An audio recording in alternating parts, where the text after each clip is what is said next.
não há a menor dúvida que o teletransporte vai acontecer e vai existir. Você vai entrar numa maquininha, desaparecer e aparecer lá. Entre o carro de hoje e o teletransporte, tem o drone, que vai ter mil elaborações extremamente interessantes. Que porra é essa? Eu tenho falado muito de mudança de paradigma. Eu estou convencido mesmo que tudo que a gente está fazendo no mundo, todas as atividades humanas, pessoais, de grupos e coletivos, de governos, de realidade, do processo civilizatório, estão passando por uma profunda mudança de paradigma. Eu tenho falado muito isso. Porra, afinal da conta, que porra é essa de mudança de paradigma? O que é isso? E eu peguei um exemplo aqui que eu queria colocar para vocês, que é o seguinte: a Suíça dominava de uma forma fantástica a relojoaria do mundo. Olha só o que era um relógio suíço. Ninguém era capaz de fazer um relógio como esse, fazer as peças todas, as máquinas. Olha o que era para fazer um relógio de precisão suíça. Ninguém chegava perto do relógio.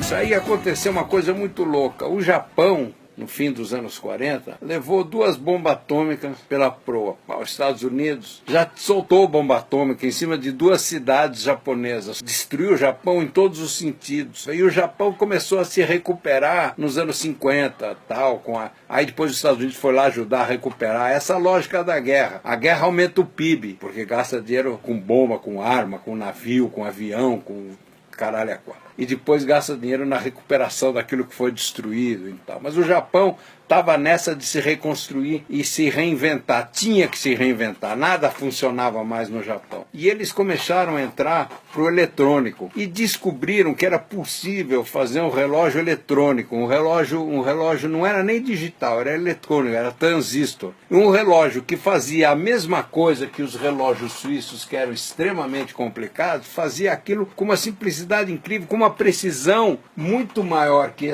a precisão que essa mecânica tinha, e a preços muito mais baratos. E olha só onde foi parar o relógio de precisão. Que maluquice que é. Vou pegar uma loucura aqui de ponta mesmo aqui.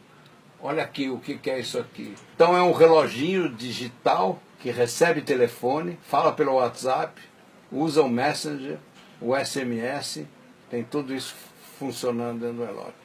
Olha o que é por dentro um reloginho desses que você mesmo monta. Olha só o que é.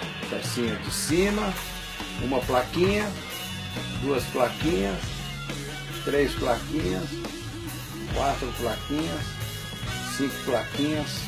Tchau. Meia dúzia de coisas faz um relógio que faz 200 coisas a mais do que o relógio suíço fazia e custa quase nada. Qual era o paradigma da relojoaria suíça? O paradigma deles é mecânica de precisão. O negócio da Suíça não era medir o tempo, era a mecânica de precisão. E não conseguiu imaginar que podia se medir o tempo de um jeito melhor do que com a mecânica de precisão. Na real, o futuro é muito mais simples do que o passado. O passado é que é uma encrenca. O futuro está muito mais fácil de digerir. O problema de não conseguir digerir é você querer manter o passado funcionando do jeito que estava. E isso é que está dando ruim. A outra forma de olhar para o século XXI é interromper essa lógica, porque não vai ter mais emprego do jeito que emprego foi pensado. Ou seja, o desemprego ele é uma questão absolutamente inerente à lógica do século XXI. As máquinas vão começar a fazer coisas de um jeito muito mais barato, de um jeito muito mais simples, de um jeito muito melhor, e as pessoas não vão ter emprego. Então não é pensando como garantir emprego para todo mundo que a classe política tem que pensar, mas como que as pessoas vão poder ter dignidade e ter uma vida decente. Isso sim tinha que ser objeto da discussão política, sair da lógica do emprego e entrar numa lógica de distribuição de renda universal. A renda de cidadania universal é a única saída para esse momento de turbulência que nós estamos. Ou seja, o governo garante a todo cidadão que nasce um mínimo de dignidade para poder sobreviver, se quiser trabalhar, se puder trabalhar, se tiver trabalho. E se não quiser trabalhar por preguiça, ou seja lá pelo aquilo que for, a pessoa tem garantida um mínimo de dignidade de vida e está com a sua vida tranquila, e a partir disso começar a repensar como é que se reorganiza a economia do século XXI, baseado em outros parâmetros que não tem porra nenhuma a ver com o século XX, porque não vai dar para o século XX se manter vivo. Não vai dar, ponto. Um dos exemplos mais interessantes para entender isso é o drone. O drone é uma coisa muito louca. Do nada aparece um bicho que voa e que anda para trás, para cima, para baixo, dá cambalhota, faz o que você quiser e fica completamente estável no ar, parado, numa mobilidade que só os pernilongos, as moscas e os beija-flores têm. O drone está começando a chegar nessa maestria de voo. Um drone que sai da sua mão, faz a selfie e volta para sua mão, você pega e enfia no bolso, ele já existe. Já estão entregando pizza nos Estados Unidos com drone. Isso aqui é um protótipo de uma coisa. Olha o tipo de voo que vai ser capaz de fazer e como você vai poder se locomover no meio das árvores, no meio dos lugares. Aqui, ó, o que vai poder acontecer com ela. Aí você dobra a porra do drone, enfia no porta-mala do carro e vai embora. Mas aí tem um treco mais louco ainda, são as impressoras 3D. As impressoras 3D vão mudar a vida de todo mundo, já está acontecendo, isso é real, isso não é nem futuro, isso já está rolando. Você vai ter em casa uma impressora que consegue imprimir um garfo que você precisa, a tampa da panela que quebrou e não sei o que, você não vai comprar, você imprime dentro de casa. Ela não precisa vir da fábrica, chegar no lugar, entendeu? Ah, descobriram um negócio novo, você baixa um aplicativo, bota na tua impressora 3D, a impressora 3D te fabrica um treco que você precisa na cozinha. Do mesmo jeito que acontece com a música, que não precisa mais do CD, que você clica e recebe a música, você vai poder ter panela de pressão, as coisas, clica, faz a pecinha. Só que essa tecnologia vai chegar cada vez mais na lógica da sua casa e da lógica de que a impressora é a grande chave das mudanças e é a coisa mais anticapitalista que existe. Pois se você quer ir numa festa, você escolhe a roupa que você vai usar, aperta um botão, quando você toma banho, a impressora imprime a tua roupa. Se você não gostar do modelo XYZ, você inventa teu próprio modelo, vai ter um software, um aplicativo que resolve isso para você. Olha, isso daqui é no que eles se basearam para começar a pensar como é que vai fazer o tecido. A inspiração é a aranha. A máquina vai pegar plástico líquido, um plástico especial e vai fazendo os fios e vai soltando e vai tecendo. Eles estão aprendendo com a aranha como é que faz um tecido 3D. Funciona exatamente assim uma impressora 3D. Tum, tum, tum, os braços mecânicos vão fazendo lá. Se oriente, rapaz, pela constatação de que a aranha vive do que desce, vê se não se esquece.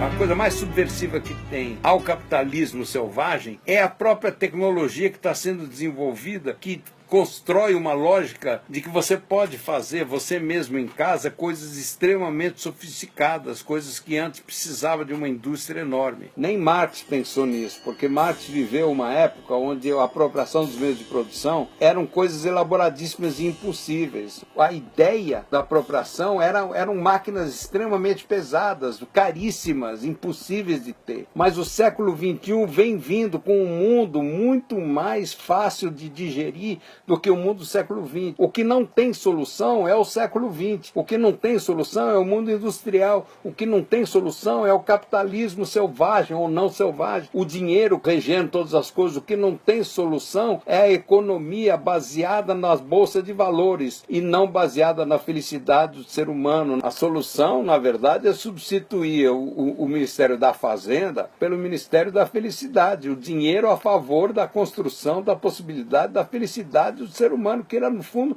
o único valor que interessa para todo mundo é esse. O dinheiro tem que estar a serviço da felicidade e não ser um problema que cria desigualdade. A lógica da economia do século XX é uma lógica que cria desigualdade de uma forma perene. O único jeito da seguridade social, do jeito que ela foi pensada durante o século XX todo, mesmo os governos mais progressistas que fizeram, vão ter que começar a fazer experiências de outra natureza. As moedas alternativas, moedas que pensam em função das lógicas de quarteirão e não das lógicas nacionais e internacionais. Isso aí é o estrebuchar do velho mundo. Não há nada que possa levar a uma vitória do Trump, do Temer, no sentido de uma coisa mais longa. O processo que vem vindo aí é um processo de evolução, de uma nova consciência, de uma nova forma de olhar para tudo isso, que vai construir a possibilidade de um mundo que garante a existência do século como um todo. Ou seja, daqui 100 anos ainda vamos estar nesse planeta. E no fim do milênio também, no ano 3000, 2000. É isso que nós temos que pensar, que as coisas estão indo por um rumo extremamente interessante, que esse mundo aí todo de maluquice, essa doideira absurda que está acontecendo é simplesmente uma zona de turbulência da passagem de uma coisa para outra, com muita gente que não está entendendo porra nenhuma